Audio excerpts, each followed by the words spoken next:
함께 보실 하나님의 말씀은 구약성경 욥기 42장 1절부터 6절까지입니다. 오늘 구약성경 개관 욥기 살펴보는 날인데, 욥기의 결론과 같은 부분인 우리 마지막 장에서 1절부터 6절까지 말씀을 함께 읽겠습니다. 욥기 42장 1절부터 6절까지 말씀, 구약성경 804면 전후를 보시면 되겠습니다. 찾으셨나요? 1절부터 함께 봉독합니다. 욥이 여호와께 대답하여 이르되 주께서는 못하실 일이 없사오며 무슨 계획이든지 못 이루실 것이 없는 줄 아오니 무지한 말로 이치를 가리는 자가 누구이니까? 나는 깨닫지도 못한 일을 말하였고 스스로 알 수도 없고 헤아리기도 어려운 일을 말하였나이다. 내가 말하겠사오니 주는 들으시고 내가 주께 묻겠사오니 주여 내게 알게 하옵소서. 내가 주께 대하여 귀로 듣기만 하였사오나 이제는 눈으로 주를 배웁나이다. 그러므로 내가 스스로 거두어 드리고 티끌과 제 가운데서 회개하나이다. 아멘. 잘 오셨습니다. 오늘 살펴볼 하나님 말씀은 욥기입니다. 욥기. 우리가 창세기부터 요한계시록 성경 66권을 한 주에 한 권씩 살펴보면서 전체적인 흐름이 무엇인지, 주제가 무엇인지, 어떤 방식으로 읽어야 되는지 살펴보는 개관의 시간을 갖고 있습니다. 오늘은 욥기를 살펴보는 시간인데, 욥기는 어떤 책인가 먼저 살펴보기 전에 성경이 어떤 식으로 배열되어 있는지 잠깐 보도록 하겠습니다. 우리 첫 시간 했는데, 여러분들 갖고 계시는 성경 앞부분에 보시면 성경책명이 있습니다. 구약성경 보시면 창세기부터 구약성경 맨 마지막 성경인 말라기까지 39권이 쭉 있는데, 이 39권의 성경책 순서가 시간 순서로 정렬되어 있는 것입니까? 아닙니까? 아니라고 그랬습니다. 어떤 순서로 되어 있습니까? 성경의 분류에 따라 나와 있는 것입니다. 그래서 창세기부터 신명기까지 5권의 책을 모세오경이다 해서 앞부분에 기록되어 있고, 그 다음에 나오는 책이 뭐죠?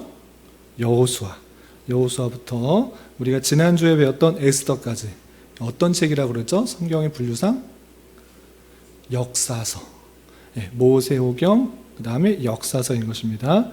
그래서 모세 이후에 여호수아를 통해서 가나안 땅을 점령할 때부터 이스라엘 백성들이 사사시대, 그 다음에 왕정시대, 분열왕국시대, 포로시대, 포로회복시대, 그 역사를 우리가 쭉 살펴본 것입니다.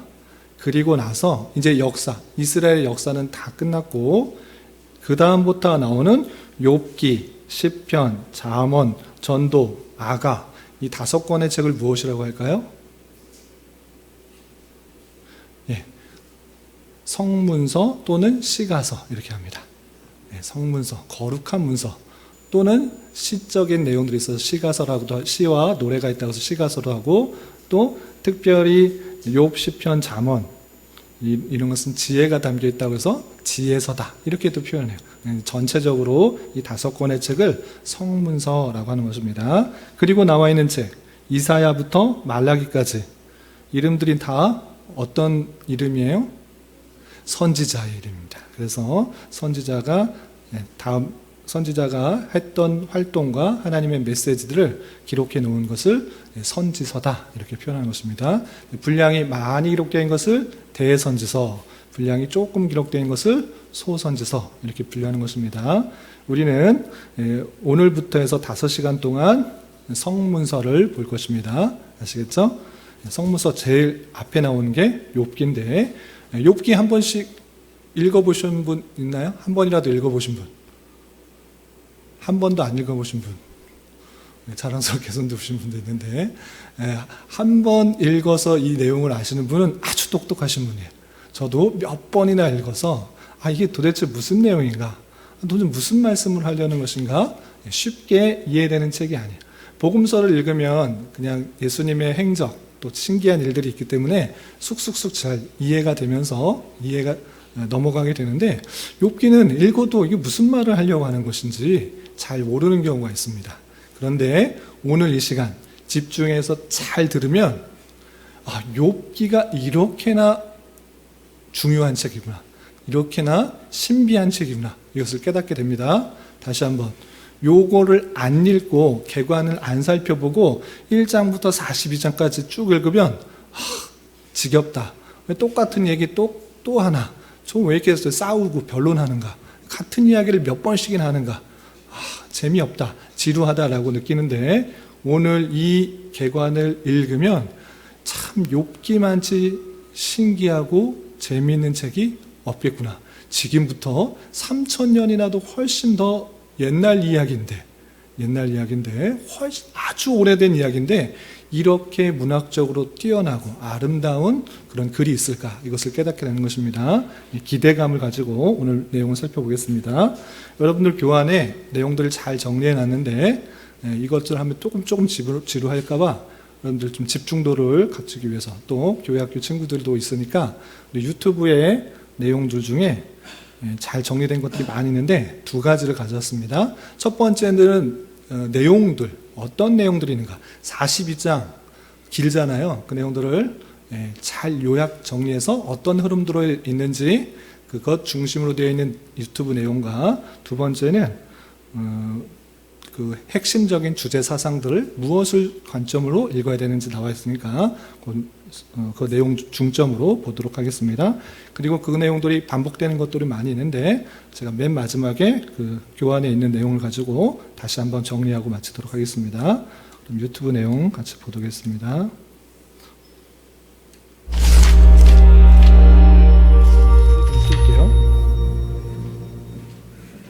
욥기. 성경에서 이 책은 많은 이유로 심오하고 매우 독특한 책입니다. 이야기의 배경은 이스라엘에서 멀리 떨어진 잘 알려지지 않은 땅 우스라는 곳입니다. 주인공인 욥은 이스라엘 사람도 아니고 저자는 익명이며 고대 역사에서 어느 시기의 이야기인지 정확한 설명도 없죠. 그런데 이 모든 게 의도적으로 보이는데요. 저자는 우리가 역사적인 배경에 관심을 두기보다는 단순히 욥의 이야기와 그가 경험한 고난이 제기하는 질문들에 집중하기를 원하는 것 같습니다. 욥기는 매우 분명한 문학적 구조로 되어 있는데요. 짧은 이야기로 되어 있는 머릿말로 시작하고 맺은말로 끝을 맺습니다. 그리고 책의 중심 부분은 히브리시로 밀도 있게 구성되어 있는데 욥과 그의 친구들이라고 불리는 자들이 나누는 대화를 보여줍니다. 그런 다음 이들의 대화는 하나님께서 욥에게 주시는 일련의 시적인 연설로 마무리됩니다. 자, 그럼 더 자세히 들여다봅시다. 머릿말은 우리에게 욥을 소개하면서 그를 흠이 없고 정직하며 하나님을 경외하는 자라고 설명합니다. 진짜 좋은 사람이라고 말이죠. 그런데 갑자기 장면이 하늘의 영역으로 이동하더니 하나님께서 천상의 존재들과 함께 회의를 열고 계시는 장면으로 바뀝니다. 이것은 구약에서 하나님께서 세상을 어떻게 다스리시는지 묘사하는 흔한 방법이죠. 천상의 존재 중에는 사탄이라는 자가 있는데 이는 히브리어로 고발자 또는 기소자라는 의미입니다. 마치 법정의 한 장면을 보는 것 같은데요. 하나님께서 욥을 참으로 의로운 자라고 하시자 이 고발자는 욥처럼 의로운 자에게 보상하시는 하나님의 정책에 이의를 제기합니다. 그가 말하길 욥이 하나님을 순종하는 유일한 이유는 그에게 번성하도록 복을 주셨기 때문입니다. 욥에게 고난을 줘서 그가 정말 얼마나 의로운지 시험해 보시죠. 그러자 하나님은 사탄이 욥에게 고통을 가하는 것을 허락하십니다. 바로 이 지점에서 독자인 우리 대부분은 뭐라고? 왜 하나님이 그러신 걸까? 라고 질문한 뒤 이 책이 하나님께서 선한 사람들에게 고난을 허락하시는 이유에 대한 답을 줄 걸로 추측하게 되는데요. 그러나 계속 읽다 보면 그에 대한 답을 주지 않는다는 걸 알게 됩니다. 이 책의 어디에도 그 질문에 대한 답은 없죠. 머릿말은 이 책이 알아내려고 하는 진짜 질문을 제시하고 있습니다. 그건 바로 하나님의 공의와 하나님께서 우주를 엄격한 공의의 원칙에 따라 다스리신지에 대한 질문인데요. 이들 질문에 대한 대답은 이 책을 끝까지 다 읽었을 때 알게 되죠. 시작 부분에서가 아니라요. 욥이 고난을 겪는 궁극적인 이유는 끝까지 밝혀지지 않습니다. 머릿말은 욥의 고난과 자신의 아내에게 비난을 받아 당혹해하는 그의 모습, 그리고 세 친구가 지혜와 조언으로 그를 위로하고자 찾아오는 장면으로 끝을 맺습니다. 그들의 이름은 대만 사람 엘리바스, 수아 사람 빌닷, 그리고 나아마 사람 소발인데요. 그들 모두는 욥처럼 이스라엘 사람이 아닙니다. 그리고 이들은 고대 근동의 하나님과 인간의 고난에 대한 인식을 가장 잘 대변하는 사람들이죠. 이제 이 책의 중심 부분으로 이동합니다. 먼저 욥이 말을 합니다. 그리고 이 부분의 구성 방식은 이렇습니다. 처음에 욥이 말을 하면 한 친구가 그에게 응답하고 다시 욥이 그 친구에게 답을 하면 또 다른 친구가 욥의 대답에 반응하고 계속해서 이런 식으로 세 차례의 문답을 주고받는데요. 이 모든 논쟁의 초점은 세 개의 질문에 맞춰집니다. 하나님은 정말로 공의로우신 분인가? 하나님은 우주를 엄격한 공의의 원칙으로 다스리시는가? 그렇다면 욥의 고난은 어떻게 설명될 수 있는가? 앞으로 보게 될 텐데요. 욥과 친구들은 하나님의 공의가 어떠해야 하는지 거대한 가정하에 논쟁을 하고 있습니다.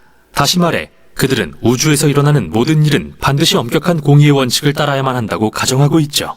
즉, 만일 당신이 지혜롭고 선하며 하나님을 경외한다면 좋은 일들이 일어나고 하나님이 보상해 주실 것입니다. 하지만 만일 악하고 어리석으며 죄를 짓는다면 나쁜 일들이 일어나고 하나님이 벌하실 것입니다. 욥은 그의 발언에서 다음과 같이 일관된 주장을 펴니다. 무엇보다도 자신은 무죄하다는 거죠. 그래서 이 주장을 적용하면 그의 고난은 하나님이 내리신 벌이 아닌 게 됩니다. 사실 우리는 머릿말을 통해 이게 사실이라는 것을 압니다.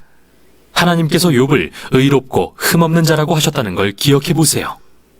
따라서 욥은 하나님을 비난하는 것으로 결론을 내립니다. 하나님은 세상을 공의로 다스리시지 않거나 한술 더 떠서 불의하시다고 말이죠. 반면에 친구들의 생각은 욥과 다른데요. 그들은 하나님이 공의로우시다고 주장합니다. 이것을 적용하면 하나님은 언제나 세상을 공의로 다스리시는 게 되죠. 따라서 그들은 하나님이 아닌 욥을 비난하는 결론을 내립니다. 욥은 뭔가 정말 나쁜 일을 한 게 틀림없어. 그래서 하나님이 이렇게 벌을 내리시는 거야. 심지어 그들은 욥이 분명히 저질렀을 거라고 생각되는 죄들을 늘어놓기 시작합니다. 욥은 이 모든 것에 반박합니다. 사실 그는 친구들의 주장에 진저리가 나서 그들과의 논쟁을 그만두고 자신의 문제를 직접 하나님께 가져갑니다. 여기서 우리가 알아야 하는 것은 욥이 감정적으로 거친 혼란을 겪고 있다는 건데요.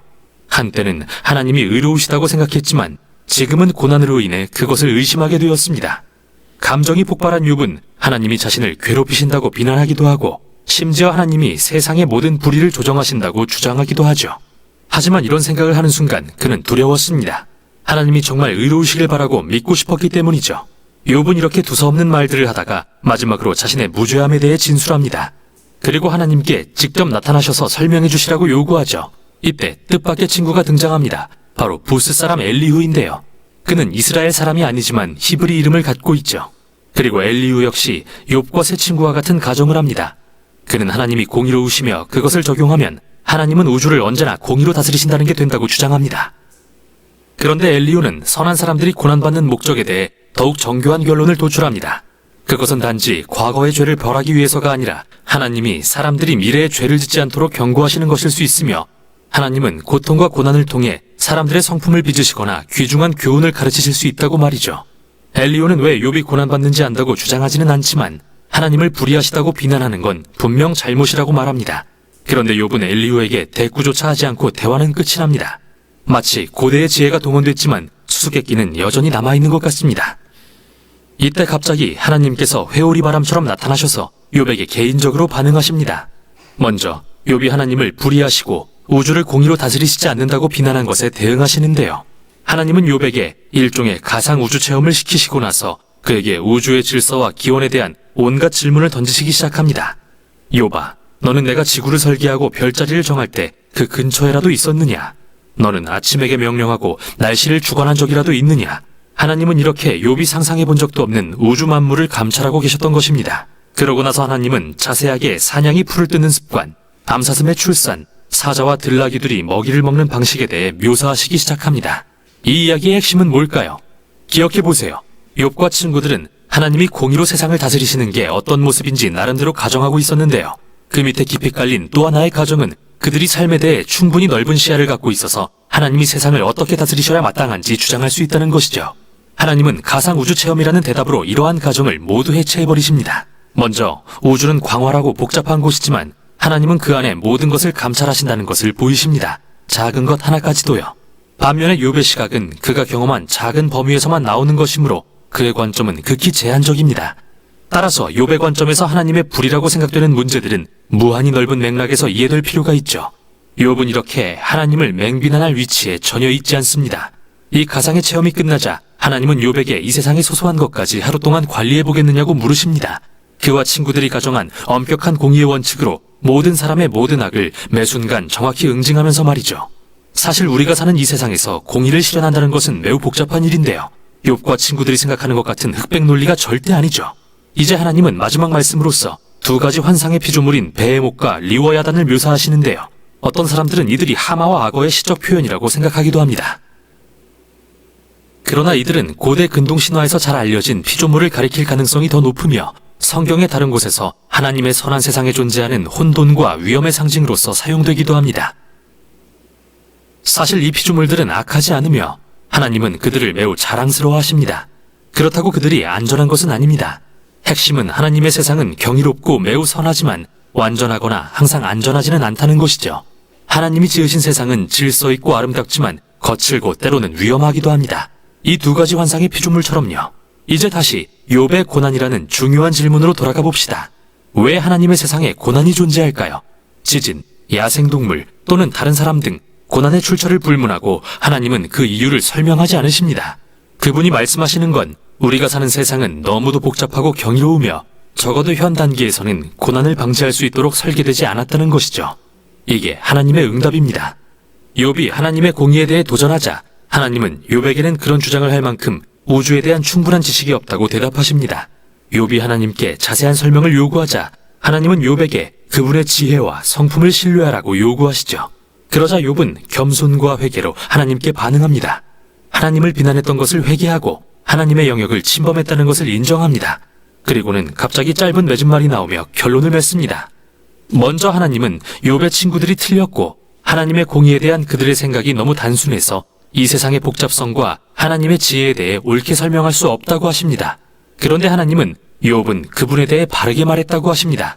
참 이상하죠. 욥이 했던 말이 모두 바르지는 않았는데 말입니다.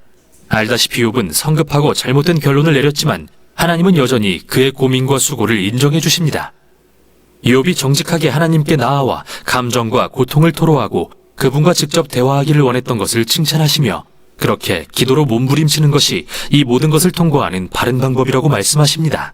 책의 결말에 이르러 욥은 잃었던 건강과 가족과 부 모두를 되찾는데요. 이건 선한 행실에 대한 보상이 아니라 오로지 하나님의 자비하신 선물입니다. 이게 바로 욥기의 결말입니다. 욥기는 왜 선한 사람에게 나쁜 일이 일어나는지에 대한 수수께끼를 풀어주지는 않습니다. 대신 우리가 고난에 부딪혔을 때 그 이유를 알아내려고 애쓰기보다 하나님의 지혜를 신뢰하도록 권면하는데요. 그 이유를 찾으려다 보면 욥의 친구들처럼 하나님을 단순화하거나 욥처럼 하나님을 비난하기 쉽기 때문입니다. 제한된 증거를 가지고 말이죠.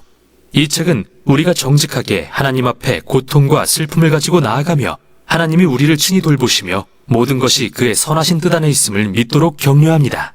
이게 바로 욥기가 전하는 내용입니다. 예, 좀 살펴보셨나요? 예, 전체적인 내용을 좀 이해하셨는지 모르겠는데 42장까지의 내용들을 좀 전체적인 흐름들을 살펴봤고 다음 유튜브 내용은 주제를 더욱더 부각하여서 설명하는 내용이니까 잘 봤으면 좋겠습니다. 졸리신 분들은 과자나 음료를 들으시면서 살펴보시기 바랍니다.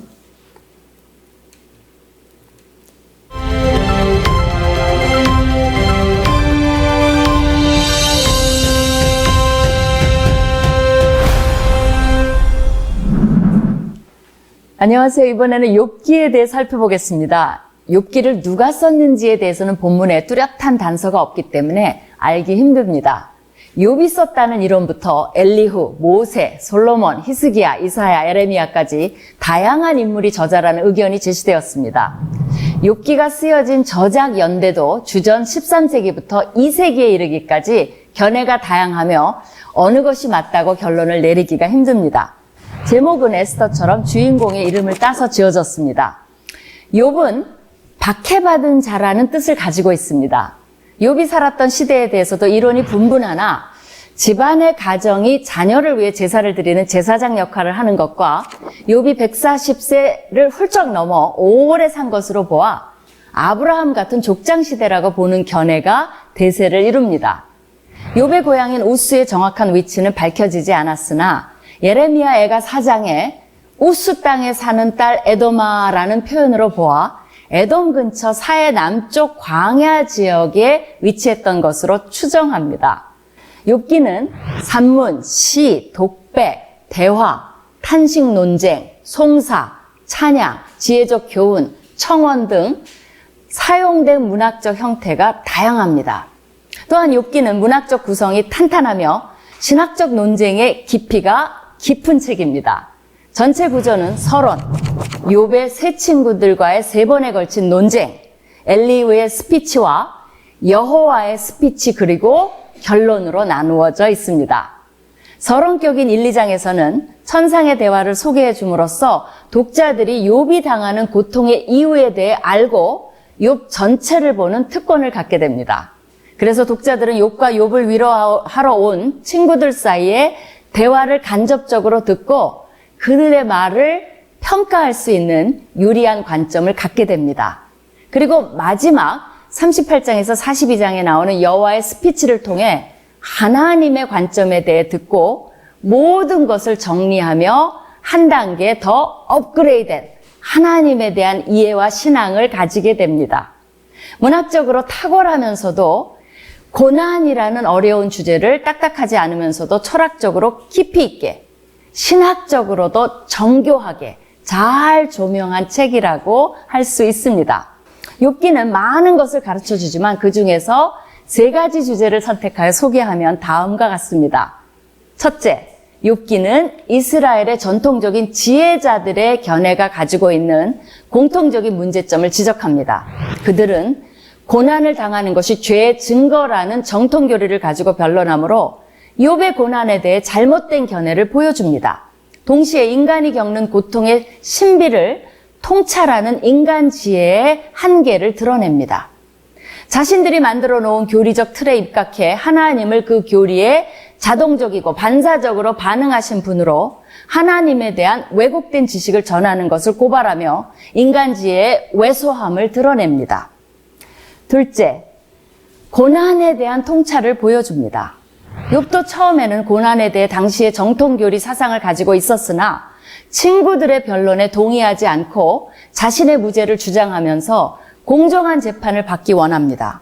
욥은 하나님을 피고인 자리에 앉히고 자신의 의로움으로 하나님의 공의 여부를 따지고자 합니다. 독자들은 욥의 고통, 슬픔, 분노, 혼돈, 무죄의 주장 등 그의 모든 말과 행동에 공감하면서도 하나님을 올바로 대변하지 못하는 욥의 한계 또한 보게 됩니다. 이런 과정에서 욥은 인간은 결코 하나님의 정의를 심판할 만큼의 모든 지식을 가지고 있지 않으며 그럴 자격이 없다는 것을 깨닫고 회개하게 됩니다. 또한 자신이 하나님을 경외하고 산 것은 창조주에 대한 당연한 도리이며 반응이지 상급을 주장할 일이 아님을 깨닫게 됩니다. 나는 미쳐나오니 무엇이라 주께 대답하리이까? 손으로 입을 가릴 뿐이로소이다. 욥기는 이러한 사실을 아는 것이 지혜의 시작임을 가르쳐줍니다. 또한 욥기는 고난은 많은 목적을 이룬다는 것을 가르쳐줍니다. 고난은 성도를 단련하여 순금같이 만드는 중요한 과정입니다. 고난의 신학은 우리가 다 이해하지 못할지라도 하나님을 신뢰하도록 부르시는 부름입니다. 또한 사탄은 하나님의 혜택을 받지 않고도 하나님께 충성과 사랑을 할 수 있느냐에 의문을 던지며 모든 사람들이 하나님보다는 하나님이 주시는 부산물을 탐내는 이기적인 목적으로 의를 추구하며 하나님을 섬긴다고 고발합니다. 하나님께서는 이러한 사탄의 견해가 잘못되었음을 알려주기 위해 욥에게 고난을 주신 것입니다. 그러므로 고난은 악을 반박하기 위해 사용할 수 있는 도구로 성도에게 주시는 특권이기도 합니다. 정통 교리와 다르게 의인도 고난을 받는다는 것, 외적인 축복 없이도 하나님을 경외하는 의인이 있을 수 있다는 것을 보여준 것이 욥의 위대함입니다. 셋째, 욥기는 하나님이 어떤 분이신지 잘 가르쳐줍니다. 욥기는 욥이라는 인간의 이야기가 아니라 하나님에 대한 이야기입니다. 하나님께서는 왜 무고한 자가 고통을 당하는지에 대해서 설명해 주지 않습니다. 단지 창조주의 능력과 목적을 알려주고 인간의 한계를 보여주십니다. 그분의 정의를 의심하지 않고 그분은 항상 정의로우심을 신뢰하는 것이 여호와를 경외하는 것임을 가르쳐줍니다. 그것이 지혜의 시작입니다.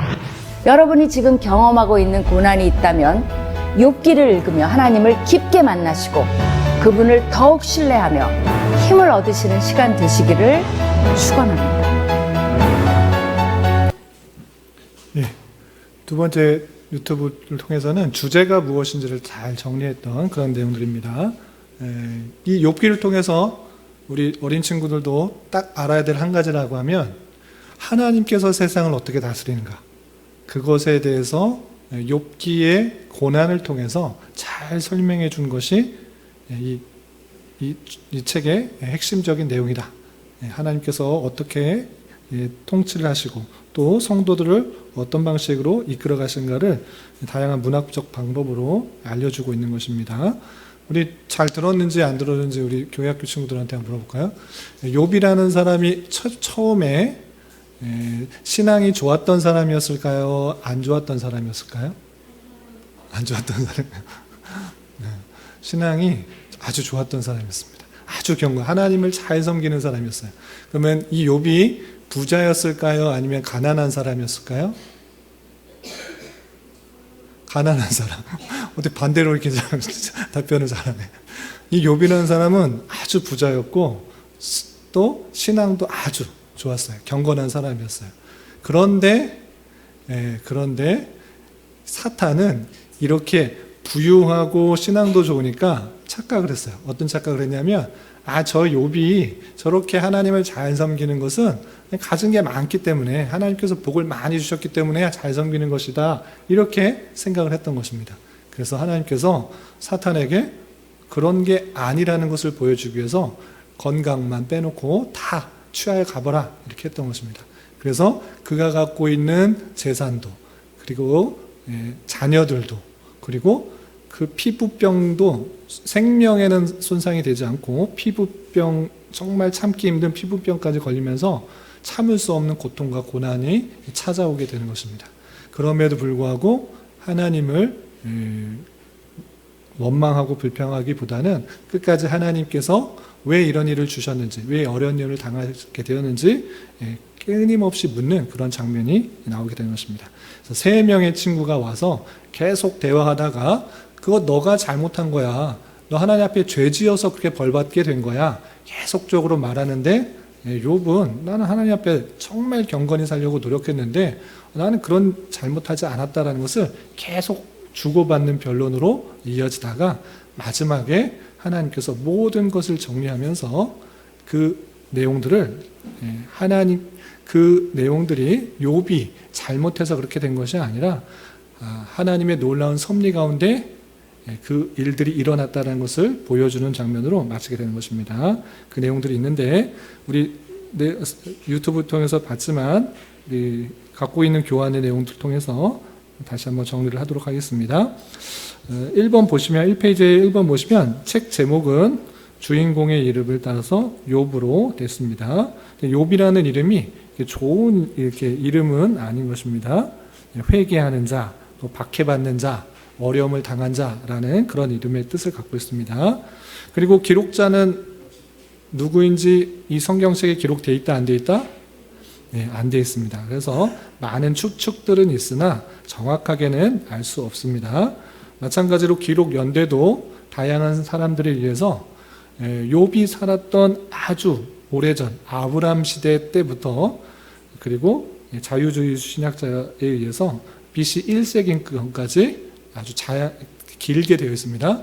그런데 언제 기록된 것이 중요한 것, 또 어떤 사람에 의해서 기록된 것보다 훨씬 더 중요한 것은 그 내용이 그 배경 없이도 하나님께서 어느 때나 어떤 방식으로 통치를 하시는가, 그 방식이 나타나야 되기 때문에 오히려 그런 것이 잘 드러나지 않을 때 더 주제에 집중할 수 있다는 것을 문학에서 또 발견할 수 있는 것입니다. 그리고 시대적 배경, 욥이 살았던 시기를 추측할 수는 있습니다. 어떤 방식을 추측할 수 있냐면 욥이 재산도 다 없어지고 또 자녀들도 다 죽고 그랬는데 나중에 결말에서 다시 다 재산도 회복하고 또 자녀도 회복하는 다시 나았는 그런 일이 있었습니다. 그런데 그 말미에 보시면 140년을 더 살았다 이런 표현이 있어요. 140년을 살며 아들과 손자 4대를 보았다 이런 표현이 있는데 그러면 최소 140살 이상 그리고 4대를 보았다라는 그런 표현 통해서 최소 60년은 60살을 더해 보면 200년 정도 안팎이라는 것을 알 수 있습니다. 그렇다면 성경에서 200살 정도 살았던 때가 언제인가 찾아보면 아브람 때에 그렇게 살았던 것을 보게 됩니다. 그래서 아마도 욥이 살았던 때는 아브람 시대 때가 아닌가라고 생각해 볼 수 있는 것입니다. 그리고 욥기를 아무리 읽어봐도 모세가 말했던 율법의 내용들을 그대로 표현한 구절이 없어요. 그리고 성전에 대한, 성막에 대한 내용도 없기 때문에 모세 때보다 훨씬 전이다라는 것을 추측해 볼 수가 있고, 또 욥의 나이를 생각해 볼 때 아브람 때와 비슷한 시대일 것이다 라고 생각하는 것입니다. 그리고 공간적 배경은 1장 1절에 우스라는 장면이 나옵니다. 욥이 우스라는 지역이 있는데, 아까도 유튜브를 통해서 봤는데 정확하게 어딘지는 알 수 없습니다. 그런데 아라비아 반도에 있는 한 장소라고 하는데, 라고 생각할 수 있는데, 특별히 에돔 근처에 있는 지역이 아닐까라고 추측하는 것입니다. 정확하게는 알 수 없습니다. 오늘날 우스라는 지역이었기 때문에.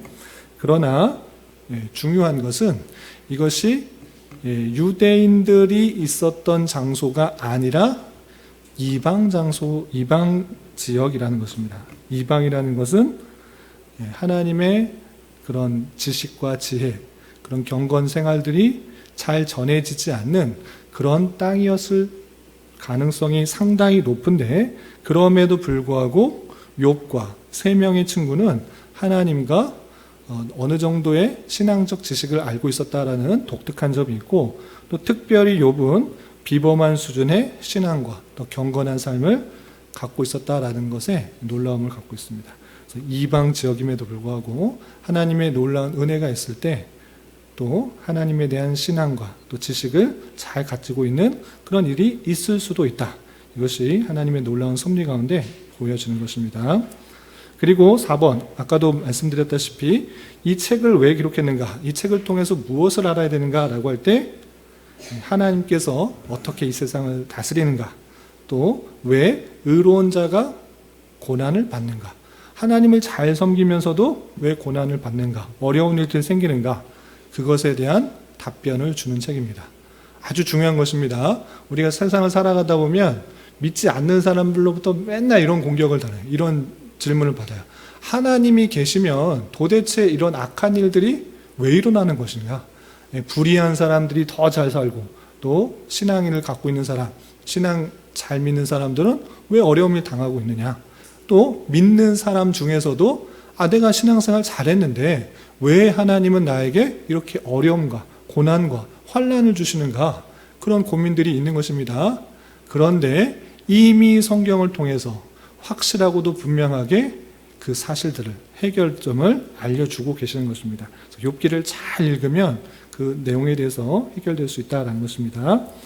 그래서 욥기 주제 및 특징을 보시면, 욥기는 왜 의로운 자가 고난을 받는가 하는 문제에 대해 욥과 그 세 친구와의 논쟁을 통해서 해답을 제시합니다. 그리고 그 답은 다음에 세 가지 측면에서 제시되고 있습니다. 첫 번째, 고난을 왜 주시는가라고 할 때 하나님께서는 우리의 영혼을 경건으로 정화시키고 강화시키는 수단으로서 고난을 허락하실 수 있다라는 것입니다. 하나님께서 그 의인들을 고난을 통해서 경건하게, 또 죄를 더욱더 회개하는 방식으로, 또 강화시키는 수단으로 사용하신다라는 것이고, 또 두 번째, 이 욥기를 통해서 강조되고 있는 것은 하나님께서는 그가 베푸신 복에 상관없이 우리 예배를 받기에 합당한 분이다라는 것입니다. 하나님께서 이것을 주셨기 때문에 내가 섬긴다, 이것이 아니고 우리의 생각하는 것보다 훨씬 더 그 모든 것들을 다 다스리고 통치하는 것, 사람의 생각과 판단보다 훨씬 더 측량할 수 없는 그 놀라운 은혜를 갖고 계신 분이기 때문에 우리는 하나님 앞에 예배하는 자로, 경외하는 자로, 그의 통치를 받는 자로 있어야 된다는 것을 욥기를 통해서 알려주고 있습니다. 그리고 3번 보시면, 하나님의 뜻과 같은 미소한 아주 작은, 아주 보잘것없이 작은 인간의 마음으로는 이해하기에 너무 깊고 크심으로 사람은 인생의 문제를 전능자의 관점에서 볼 수 없다는 것입니다. 그럼에도 불구하고 하나님은 그 자신의 영광과 우리의 궁극적인 선을 위해서 무엇이 최선인지 알고 계신다라는 것입니다. 욥과 친구들의 계속적인 논쟁 속에서 맨 마지막에 하나님께서 탁 나타나셔서 보여주는 것이 너 왜 고난당했는지 그냥 구구절절히 설명하시는 것이 아니라 욥의 그 의문에 있어서 하나님의 그 통치, 우주적인 통치를 말씀해 주신 것입니다. 그리고 눈에 보이는 어떤 것 하나하나 네가 그것을 다스릴 수 있느냐라고 물으면서 그 인간의 그 작은 지혜로, 좁은 지혜로는 모든 것을 판단하고 또 행동하고 깨달을 수 없지만 하나님께서는 그 모든 것을 가지고 선을 이루시기 위해서 통치한다. 너는 그 통치 앞에 아무 말도 할 수 없는 연약한 그런 피조물일 뿐이다 라는 것들을 강조하고 있는 것입니다. 그래서 하나님께서는 그 자신의 영광, 그 뜻을 위해서 또 궁극적인 선을 위해서 하나님께서 원하시는 그 일들을 위해서 의인에게 고난을 허락하여 주신다. 그리고 가장 최선의 것을 그들에게 보여주신다. 이렇게 표현하고 있는 것입니다. 그리고 욥기에서 가장 많은 부분을 차지하는 것이 무엇인가라고 할 때 욥과 세 친구들과의 변론입니다. 어떻게 보면 비슷한 내용들 계속 욥은 나는 아무 잘못 없다. 세 친구는 너 벌 받은 거야. 너 잘못했으니까 하나님 앞에 죄를 지었으니까 벌 받는 거야. 돌아가면서 세 친구들이 계속해서 공격합니다. 차라리 말이나 하지 말지. 자신에 대해서 알지도 못하면 말이라도 하지 말지. 그냥 가만히 옆에 있어주지 위로가 되기는커녕 내가 잘못했다고 계속해서 하니까 욥은 더욱더 힘들었던 것입니다. 그래서 욥기에서 나타나고 있는 특별히 세 친구 엘리바스, 빌닷, 소발 그리고 맨 마지막에 엘리후라는 친구가 갑자기 등장하는데 이 친구들의 변론에 나타난 문제점을 세 가지로 이렇게 지적할 수 있습니다. 첫 번째, 이 세 친구는 하나님의 주권적 계시에 둔감하다라고 할 수 있습니다. 욥의 친구들을 모두 다른 지역의 이방 사람들 친구였는데 그 말을 보면 적지 않게 하나님의 그런 신앙에 대해서 알고는 있는 것 같습니다. 그러나 하나님의 심오한 지혜까지는 알지 못했던 것입니다. 오직 계시에 의존한 사세계에서 획득될 수 있다라는 사실들에서 둔감하여서 단순히 인과응보적으로 하나님은 잘못한 사람을 심판하시는 거야. 하나님께서는 죄 지은 자를 벌 주시는 거야. 이런 식의 단편적인 그런 내용들로 그를 그 욥에 대해서 충고하고 있는 것을 보게 됩니다. 그래서 하나님의 주권적인 그 계시, 그 참된 그 계시의 깊이까지 가지 못한 그 모습을 볼 수 있습니다. 두 번째 비슷한 표현인데 현실 기복적 신앙을 갖고 있다는 것입니다. 그래서 욥의 친구들은 하나님께서는 반드시 선하시고 공의로우시기 때문에 의인은 반드시 복을 받고 악인은 징계를 받는다는 진극히 단순한 논리를 철저히 고수하고 있었던 것입니다.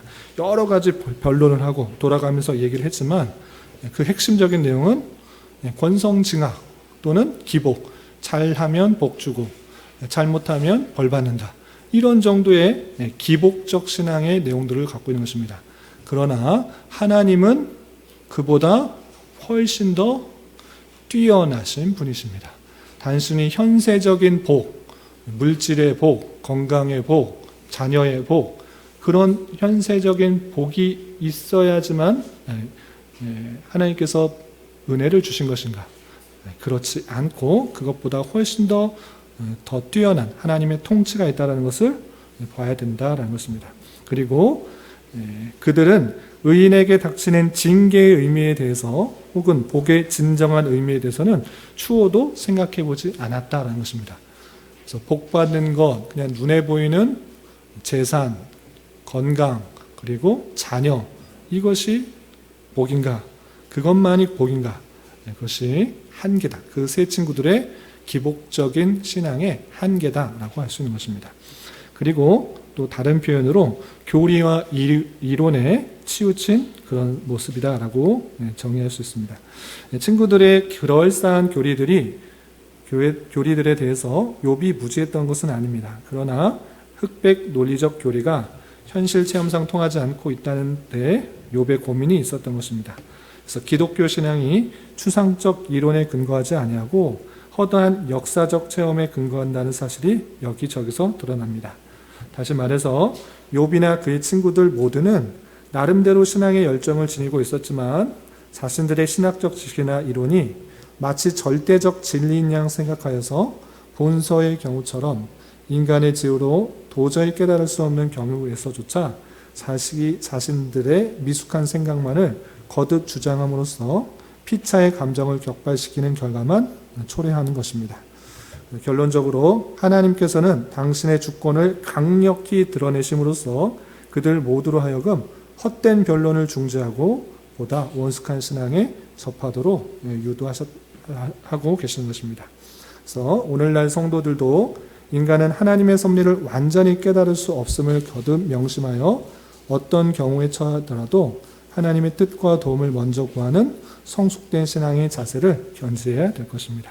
우리 실제 삶에 있어서도 내가 알고 있는 그런 신앙적 지식 안에서 다른 사람들을 판단하고 이것은 이렇기 때문에 잘못한 거야. 이렇기 때문에 잘못한 거야. 자기가 마치 하나님인 것처럼 그렇게 말하는 경우가 있는데 상당히 조심해야 될 그런 표현이다라는 것입니다.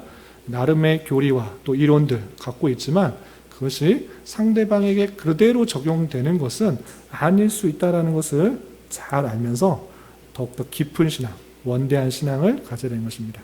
하나님께서 다 알 수 없는 방식으로 통치하시고 그 사람에게 또 그 방식의 나름대로 선한 것들로 필요한 것들로 인도하시는 줄 알아 그 모습들로 나아가야 된다는 것입니다. 그래서 이 욥기를 통해서 신정론을 이해해야 되는 것입니다. 신정론이 뭐냐면 하나님께서 이 세상을 어떻게 다스리시는가, 왜 하나님께서는 악한 자를 놔두시는 것 같고 의로운 자가 고난받게 하시는 것인가, 이런 식의 질문들, 이것을 신정론이라고 하는데 이것에 대해서 답변을 할 수 있어야 됩니다. 보시면 제가 밑줄 친 부분을 읽겠습니다. 7번에 1번 신정론에 대한 세속 철학의 오류인 것입니다. 하나님이 잠시 이 세상에서 선과 악이 공존하는 것을 허락하셨으며 선악을 다 당신의 뜻을 이루도록 도구로 사용하신다라는 사실들을 잘 깨달아야 될 것입니다.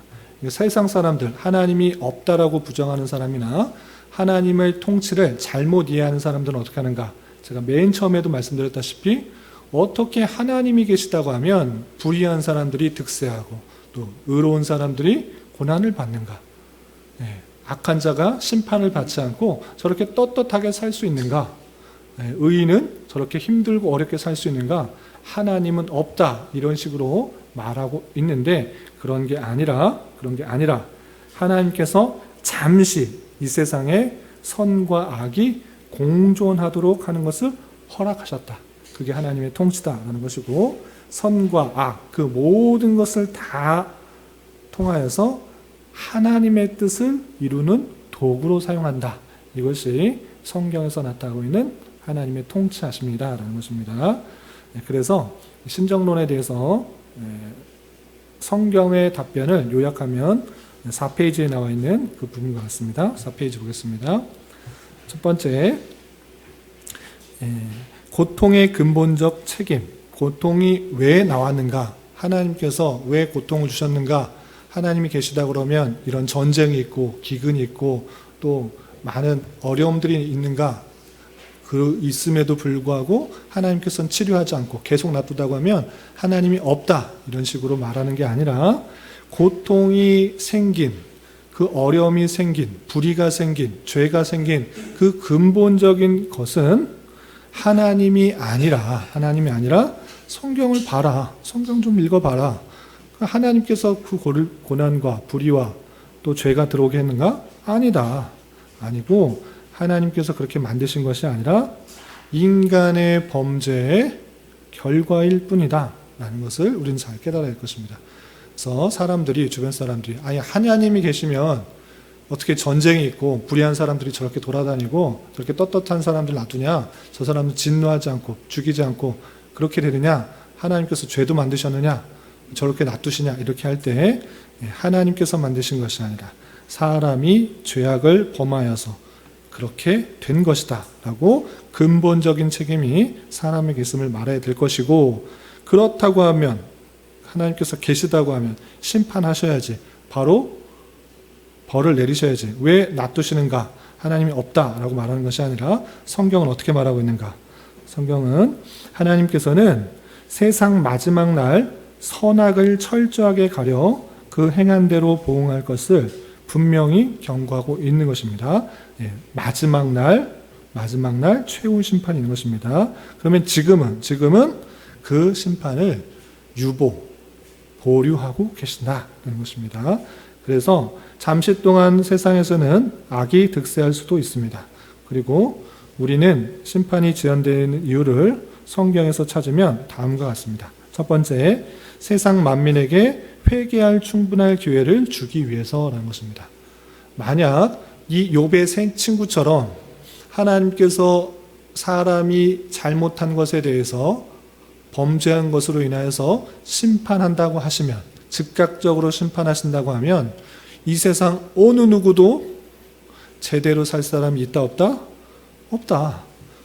죄 지으면 바로 심판하시고 그러면 어떤 사람 다 병원에 입원해 있든지 다 죽음에 처해져 있어야 되는 것입니다.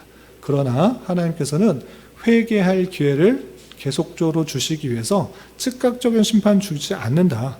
회개할 충분한 기회를 주고 또 다양한 모습들을 보면서 하나님의 택하신 백성들이 주께로 되돌아올 수 있도록 기회를 주시는 것이다 라는 것을 우리는 알 수 있는 것입니다. 로마서 2장 4절의 말씀을 근거해서 그렇고요.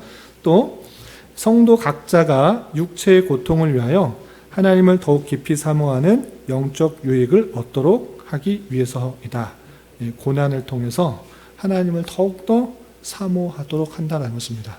인간의 부패성은, 욥은 그러지 않았지만 인간의 부패성은 인간의 편안하고 또 안락하고 아무 어려움들이 없으면 하나님을 더욱더 찾는 것이 아니라 내 기쁨과 내 만족과 내 즐거움을 쫓아 하나님을 떠나는 경우가 너무 많이 있는 것입니다. 그래서 때때로 의인에게도, 하나님의 택하신 백성에게도 고난을 주어서 하나님을 찾고 하나님을 사모하고 또 하나님의 통치하심들을 바라볼 수 있도록 하시는 그런 은혜를 주신다 라는 사실들을 잊지 말아야 될 것입니다.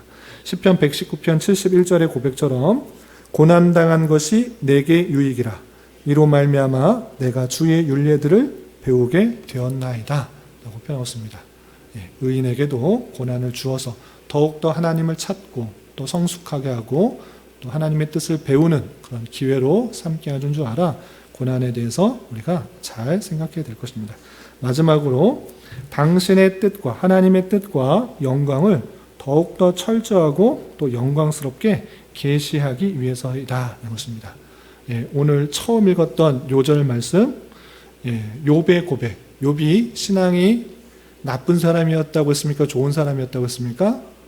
신앙 좋은 사람이라고 했습니다. 하나님께서 사탄에게 자랑할 정도로 너 한번 시험해봐라. 욥이라는 사람이 있는데 한번 시험해봐라.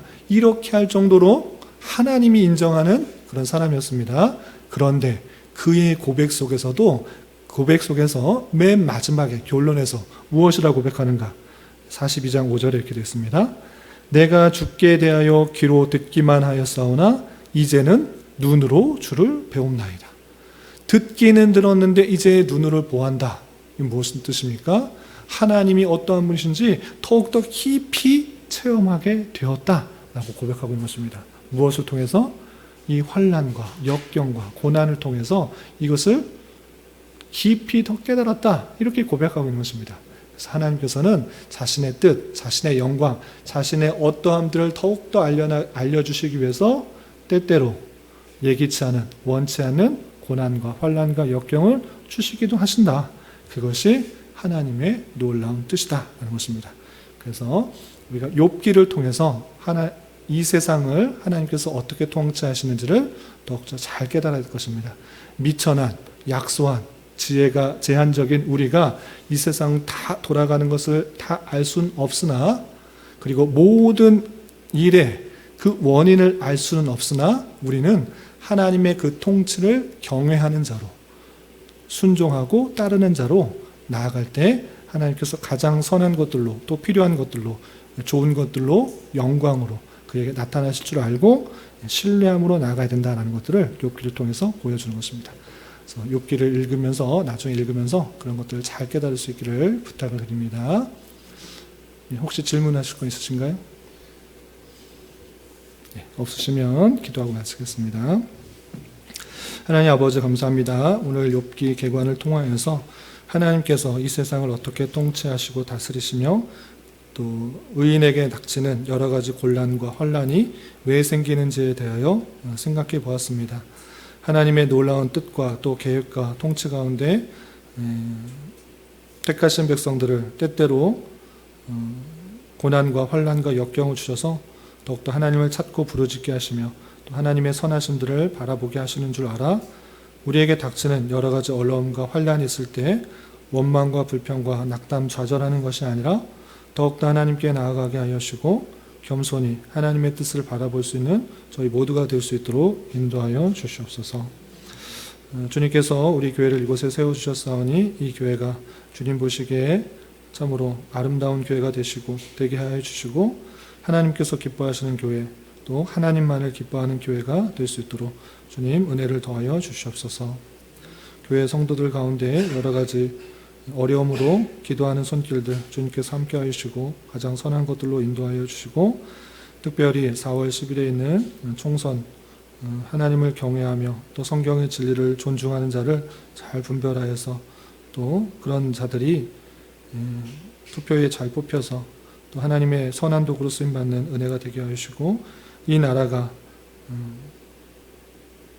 하나님의 참된 진리와 또 창조 질서와 진리가 온전히 선포되는데 부족함이 없는 나라 될 수 있도록 은혜를 더하여 주시옵소서.